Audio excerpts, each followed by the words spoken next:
तो ए to Z की बात कर रहे हैं ना, वोट नहीं देते उनका भी धन्यवाद। आज आप ए टू जेड की बात कर रहे हैं, एक मिनट, आप ए टू जेड की बात कर रहे हैं ना, ए टू जेड के बीच में एम आता है जिसे मुस्लिम कहते हैं। हाँ। मुस्लिम नाम उम्मीदवार मुख्यमंत्री डिप्टी सीएम के लिए मुस्लिम की उम्मीदवारी क्यों नहीं घोषित हुई? क्या कुछ तय हुआ आगे? आज 200 जाति बिहार में है, सिर्फ अति पिछड़ा में 132 जाति है और 200 जाति के आसपास बिहार में है लगभग।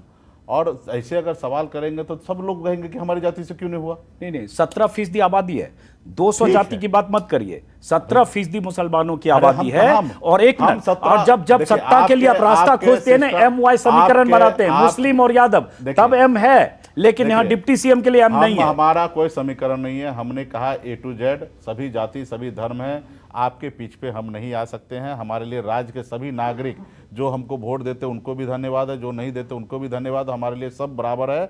और हम जब सरकार बनाएंगे तो सीएम का अधिकार क्षेत्र में है कि डिप्टी सीएम कौन होंगे, मंत्री कौन होंगे।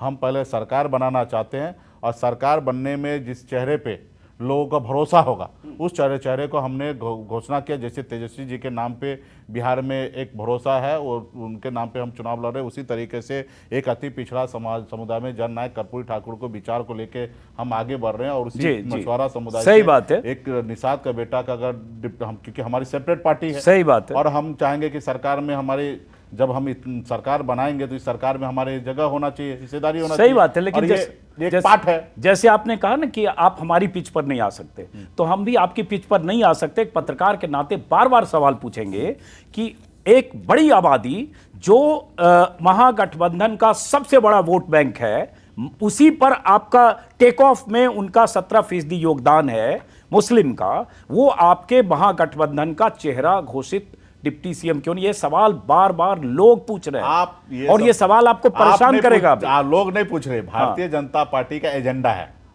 जो मैं भारतीय पार्टी का एजेंडा लेकर जनता पार्टी का आया हूं। आप उनके एजेंडा पे बात कर रहे हैं। नो बिल्कुल नहीं। मैं कह रहा हूं, क्या एक मल्लाह का बेटा, एक अति पिछड़ा जिसकी 37% आबादी हो, उनका बेटा अगर डिप्टी सीएम का नाम की अगर घोषणा होगा तो किसी को दर्द क्यों हो रहा है? नहीं होगा, अच्छी बात है, लेकिन क्या 17% आबादी वाले मुसलमानों का बेटा या भाई या बाप रणनीति है, डिप्टी सीएम क्यों नहीं घोषित हो सकता है? उसमें किसको बनना है? क्या नहीं, मैं सवाल कीजिए, मैं तो पत्रकार हूं, विचार करता हूं। मैं तो पत्रकार हूं, आप मैं ना मुस्लिम हूं ना उस तरह के किसी पॉलिटिकल उससे बात कीजिए, फिर हम उस पर विचार करेंगे। तो सरकार जब हम बनाएंगे तो उसमें हम सबका जगह सुनिश्चित करेंगे कि